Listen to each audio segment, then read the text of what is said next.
Goeiemôre vriende op hierdie pragtige donderdagoggend, die 15de Januarie 2026. Ek hoop julle het sommer net so 'n wonderlike dag wat voor julle uitstrek. Kom ons raak net so vir 'n wyle stil. Vader God, ons wil saam met die psalmdigter van Psalm 23 bid en sê en kom bely en kom sê, die Here is my herder. Vader, U is my herder.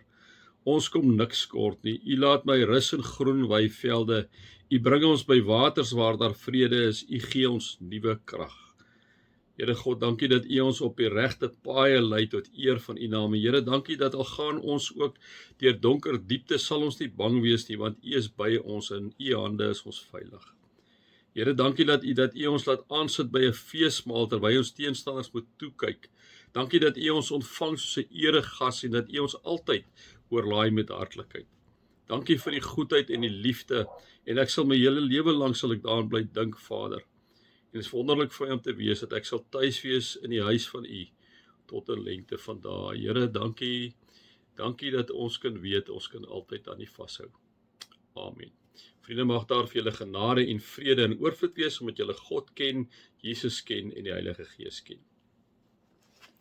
Vriende, ja, hierdie Kolossense 3 is eintlik 'n baie kostelike gedeelte, soos ek dink julle nou al agtergekom het. Ek bedoel, hy spreek letterlik alles aan. Julle sal nou sien soos ons hier aangaan. Hy spreek eintlik alles aan. Hy kom sê eintlik vir hierdie mense, hoor hierso julle moet so lewe. Julle was heidene, julle het Jesus Christus aangeneem, julle is die uitverkore volk, julle het saam met Christus gesterwe, julle rig julle gedagtes op die dinge wat daarbo is. So julle is nou ander mense, so julle moet anders lewe, kom sê Paulus vir hulle. En dan het ons nou die hele ding deurgegaan wat jy nou nie moet doen nie, wat hulle nie moet uithaal van hulle ou lewe af en hulle nuwe lewe nie, en waar hy dan net kom sê, maar nou moet julle lewe as nuwe mense wat al hoe meer vernuwe word aan die beeld van die Here. Jy het so 'n mooi manier hoe hy praat met hulle. En dan sê hy vir hulle, hoor hierso, wat ons nou vir mekaar sê, onthou julle is die uitverkore volk, so wat by julle moet wees, kom sê hy. So dis nie 'n wettiese slaan oor die kop tipe van goed wat hy sê nie. Hy kom praat eintlik lekker met hulle in hierdie brief, né? Hy kom sê vir hulle, hoor hierso julle, wat daar by julle moet wees, né? Is daar moet by julle meer lewendheid wees, goedgesindheid wees. Kan julle amper sy stem toon hoor, vriende? Dis mos nou 'n brief, maar ek probeer hom sommer vir julle sê, kan julle sy stem toe hoor? Onthou, hy's baie lief vir hierdie mense in Kolossense, né? Wat ek net gou sien hier, so hy sê hier so op heel aan die begin kom sê hy mos, wanneer ons tot God die Vader wat van ons Here Jesus Christus bedank, ons hom altyd vir julle, omdat ons gehoor het van julle geloof in Christus en vir julle liefde vir al die gelowiges. So Paulus is ontsettend lief vir hierdie mense. So kom sê vir hulle, hoor hierso, julle moet lewe wie julle is. Julle is 'n uitverkore volk, julle is nuut geskep, julle is dood in Christus, julle het opgestaan in Christus. Daarom moet jy meer lewend wees en goedgesind wees en nederig en sagmoedig en verdraagsaam. Julle moet geduldig wees met mekaar, dit mekaar vergewe. Dit is amper soos 'n pastorale gesprek amper wat hy sê, hoor hierso, ek wil net kom bevestig wie julle is.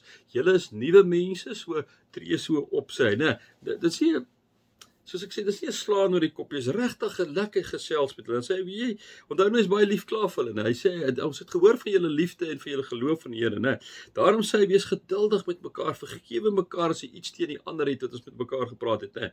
Soos die Here julle vergewe het, moet julle mekaar vergewe, kom sê hy. Julle moet mekaar lief hê. Dis die band wat julle tot volmaakte eenheid saambind, kom sê Paulus. Onthou, liefde is al wat 'n ou het in hierdie lewe, om anders te kyk na mekaar, om nederigheid te hê, die vrug van die Gees te hê, al die goed wat julle nou in hierdie tyd al ook so baie goed ken. En dan sê hy, en dan, wees altyd dankbaar.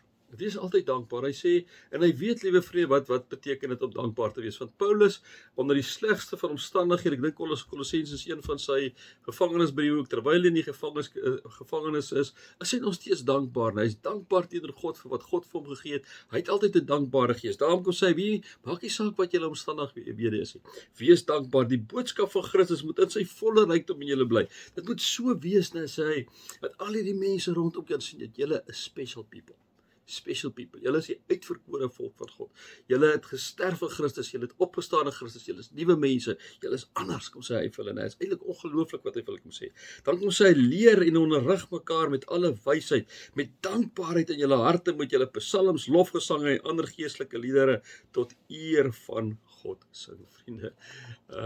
Dit is eintlik iets spesiaal wat Paulus vir hulle kom sê. Hy sê, wees so dankbaar.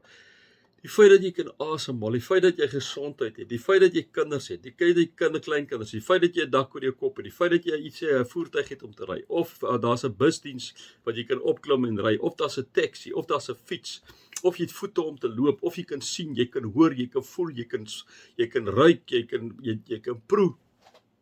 Daar's so baie dinge, jy het 'n wonderlike vennootskap of 'n kerkfamilie waaraan jy behoort. Jy het 'n wonderlike vriendekring waaraan jy hoort. Jy het 'n wonderlike familie, jy het 'n wonderlike gesin. Liewe vriende, wees vir alles dankbaar. Sy met dankbaarheid in julle harte moet julle psalms en lofgesange en ander geestelike liedere tot eer van God sing. Hy kom sê, sing hierdie liedere, wees dankbaar omdat hierdie God nommer 1 julle nuut gemaak het, dat julle die uitverkore volk is, dat julle anders is, dat julle inderdaad hierdie vrugte van die Gees moet kom dra, né? Maar wees altyd dankbaar. Vriende, ek dink ons moet altyd na die woordjie dankbaarheid kyk. Dit is seker een van die grootste woorde in die Bybel, né, om dankbaar te wees. As jy 'n dankbare mens kry jy 'n mens wat positief is, kry jy 'n mens wat altyd na die blink kant kyk, liewe vriende. Dis iemand wat nie heeltyd negatief is nie, want hy's dankbaar vir elke dag, elke sekond wat hy kry.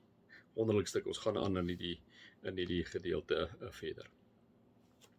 Mag julle God se liefde ervaar, sy genade ervaar en sy teenwoordigheid ervaar. Amen.